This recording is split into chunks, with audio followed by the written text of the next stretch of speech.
एका पदासाठी एकाच दिवशी दोन ऑर्डर। महायुती सरकारमध्ये समन्वय नसण्याचं आणि संघर्ष पेटल्याचं हे ताजं उदाहरण। पण हा वाद कोणत्या दोन मोठ्या नेत्यांमध्ये सुरू आहे? असं कोणतं पद आहे की या दोन्ही नेत्यांना स्वतःचा माणूस या पदावरती बसवायचा आहे? हा अधिकार नेमका कुणाचा आहे? याचीच माहिती जाणून घेण्याचा प्रयत्न आपण या व्हिडिओतून करणार आहोत। नमस्कार, मी लखन आदाटे आणि तुम्ही पाहताय मुंबई तक। महायुती सरकारमध्ये शीतयुद्ध सुरू आहे हे काही आता लपून राहिलेलं नाही, पण महायुतीमधील समन्वयाचा अभाव आणि संघर्षामुळे कारभाराचे हे 3-13 वाजलेत। महायुती सरकारमधील एका निर्णयामुळे यावरती शिक्कामोर्तब झाले। विषय होता बेस्ट महाव्यवस्थापक पदाचा। बेस्टचे महाव्यवस्थापक श्रीनिवास सेवानिवृत्त झालेत, म्हणूनच त्यांच्या जागी सनदी अधिकाऱ्याला अतिरिक्त पदभार देण्याचा निर्णय घेण्यात आला होता। त्या जागी मुख्यमंत्री देवेंद्र फडणवीसांच्या सामान्य प्रशासन विभागाने आशिष शर्मा यांची ऑर्डर काढली, तर उपमुख्यमंत्री एकनाथ शिंदेंच्या नगर विकास विभागाने अश्विनी जोशींच्या नावाची ऑर्डर काढली, तेही एकाच दिवशी।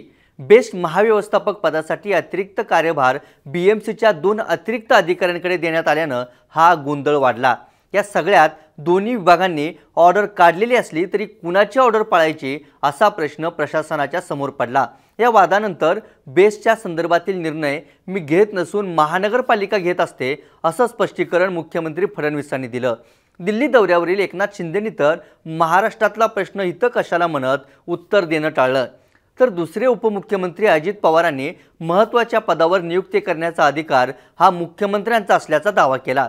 मुख्यमंत्री कुठलाही निर्णय घेत असताना दोन्ही उपमुख्यमंत्र्यांना विचारल्याशिवाय निर्णय घेत नाहीत, असंही अजित पवार म्हणाले। आता अजित पवारांनी म्हटल्याप्रमाणे मुख्यमंत्र्यांचा तो अधिकार आहे, मात्र मुख्यमंत्री फडणवीसांनी एकनाथ शिंदे यांना विचारात घेतलं नाही का, असा सवाल या ठिकाणी उपस्थित होतोय। पण हा अधिकार नेमका कुणाला आहे तो पाहूयात। आतापर्यंत काही अडचणी आल्या, कोणताही निर्णय घ्यायचा असेल तर नगर विकास खातं आणि सामान्य प्रशासन विभागाच्या समन्वयाने तो निर्णय होत असतो। नगर विकास खाता आणि सामान्य प्रशासन विभाग कोणताही निर्णय घेताना एकमेकांना अवगत करणं गरजेचं असतं आणि आधी तसा समन्वय सुद्धा होत असे।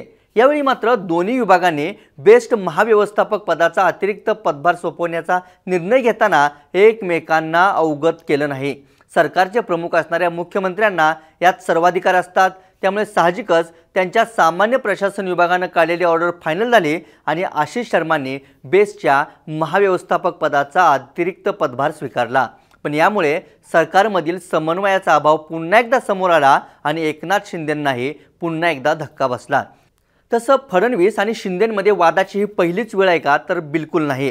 पालकमंत्रीपद, परिवहन आणि नगर विकास विभागाच्या निधीवरून देवेंद्र फडणवीस आणि एकनाथ शिंदेंमध्ये संघर्ष झाला होता।